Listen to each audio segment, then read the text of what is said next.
goleada para o Flamengo ainda não foi digerida, mas a diretoria do Vasco se reuniu e decidiu manter Maurício Barbieri no comando do time. O Vasco é o penúltimo colocado no Brasileirão, vem de 4 derrotas seguidas e a cada rodada o tom do discurso se repete. A expectativa era que hoje a gente pudesse buscar mais do que a gente conseguiu. Eles foram mais eficientes que a gente. A gente entende que foi um resultado ruim. O time não vence desde o dia 15 de abril, a estreia no Brasileirão. Depois disso, foram 3 empates e 5 derrotas. Na segunda-feira, antes do Clássico, teve outra reunião com a presença de membros da 777 Partners, a empresa americana que comanda a Sociedade Anônima do Futebol do Vasco. Os investidores disseram que vão reforçar o elenco na próxima janela de transferências, que abre no dia 3 de julho, mas não especificaram quanto vai ser investido. Existe uma expectativa muito grande entre eu falar, vou apertar esse botão e tudo vai funcionar. E não funciona assim. Não conheço nada na vida que funciona assim. O presidente do Vasco, Jorge Salgado, prestou queixa por causa de ameaças que recebeu de torcedores. O clube emitiu uma nota oficial dizendo que o departamento jurídico está tomando as providências cabíveis junto às autoridades policiais para que essas pessoas sejam identificadas e punidas. A chance de acalmar os ânimos e começar uma recuperação no campeonato é domingo, fora de casa, contra o Internacional. Bom, os atletas... Hora de falar sobre o Vasco da Gama. Maurício Barbieri será ou não demitido? Rolou uma reunião nessa terça-feira entre os representantes da 777 para debater sobre o futuro do técnico, sobre o futuro de Paulo Brax, que é o homem forte do futebol, e também de Luiz Melo, que é o CEO do clube. E todo mundo foi mantido. Aquele cujo cargo é mais ameaçado hoje é o Barbieri. E eu posso te dizer que ele só não foi demitido porque a 777 ainda não encontrou um novo comandante. A busca se dá nesse momento por um treinador português que trabalha na Europa. Os caras estão investigando, estudando, analisando nomes. Se chegarem a alguma conclusão e avançarem nas negociações, o Barbieri será demitido para que esse técnico novo possa ser contratado.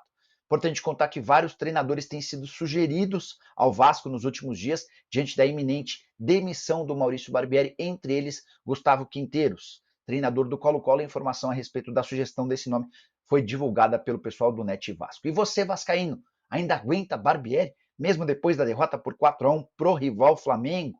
Vasco afundado na zona do rebaixamento, 8 jogos sem vencer, não vence desde a estreia no Campeonato Nacional. Enfim, eu acho que a 777 já cometeu uma série de equívocos, inclusive na montagem desse elenco. Segundo o clube que mais investiu em contratações foi o Vasco. Não bastasse tudo isso, e a 777 demora na definição a respeito do treinador. Isso pode acabar custando caro lá na frente. Bora falar agora sobre o Vasco da Gama, que procura um técnico na Europa, mais especificamente em Portugal. Outra informação exclusiva que me foi passada por uma pessoa muito próxima da 777 nessa segunda-feira. Aí você deve estar se perguntando, mas Nicola, Maurício Barbieri ainda é o técnico. Verdade. Mas dentro da 777 há uma enorme insatisfação com relação ao treinador. E a ideia é achar algum treinador para o lugar do Barbieri, para a partir daí anunciar a saída do atual comandante. Aí, vamos mostrar a campanha do Vasco até aqui. O Vasco começa o campeonato com um grande resultado, vencendo o Atlético Mineiro no Mineirão. Hoje, a gente consegue pontuar que o Galo estava num momento ruim naquela época. Olhando em perspectiva, o Galo é outro time. Mas o Vasco teve muito mérito, fez um grande primeiro tempo, se a gente puder rodar a campanha do Vasco. Foi lá no Mineirão e começou o torneio derrotando o Atlético Mineiro. Fez 2-0 no comecinho e o Atlético depois jogou melhor do que o Vasco, mas não conseguiu o empate. Mas já foi um jogo onde o Vasco suportou. Muito mais do que construir uma grande vitória, o Vasco depois, o Vasco fez um grande jogo. O Vasco fez um grande jogo com o Palmeiras. Esse sim. Grande jogo. 2-0. Aí o Vasco... 2-0 o Palmeiras empatou, né? Aí o Vasco vai jogar como favorito pela primeira vez, joga em casa contra o Bahia, não consegue criar nada, perde. Toma um vareio do Fluminense, desculpa. Tomou um vareio do Fluminense. Um jogo que suportou. Resultado... Fez um gol no primeiro minuto do jogo. Sorte, né? 1-1. Aí pegou o pior time do campeonato, porque tem um time que ainda é pior do que o Vasco, que é o Curitiba. E empatou por 1-1. Aí pega o Santos na Vila Belmiro. Não, foi em São Januário. São Januário, desculpa. De novo com aquela expectativa. Vai envolver, vai atacar, perde. Faz um jogo ok contra o São Paulo no Morumbi.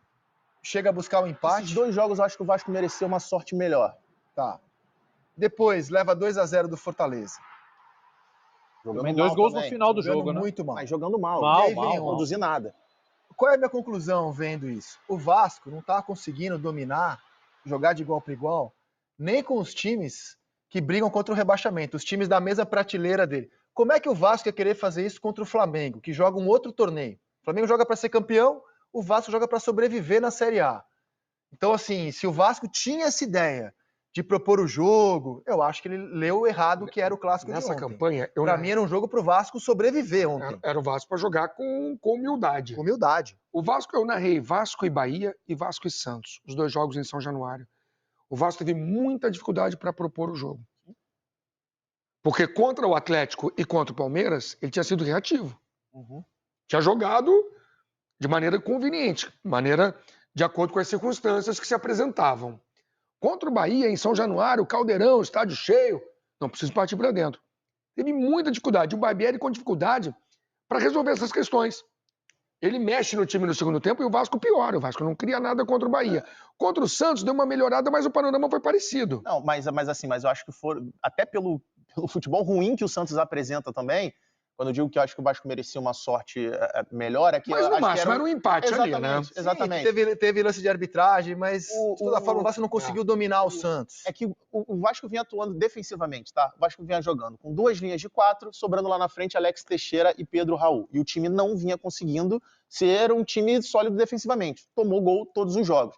E acho que pro jogo de ontem, ele pensou justamente por isso. Ele é um time que tem dificuldade de conseguir criar, de conseguir articular. Então, qual é a melhor forma, de repente, que ele poderia surpreender o Flamengo? Seria justamente conseguir fazer essa pressão, roubando a bola no campo de ataque, onde ele teria espaço, onde ele não precisaria criar os espaços, onde ele só precisaria atacar os espaços, porque o espaço já existiria. Acreditando que o Flamengo poderia oferecer esse tipo de cenário. exato. Isso aconteceu em times do São Paulo. Sim. Às vezes a saída não encaixa. Se você conseguir gerar um desequilíbrio, como o Vasco até conseguiu por 10, 15 minutos,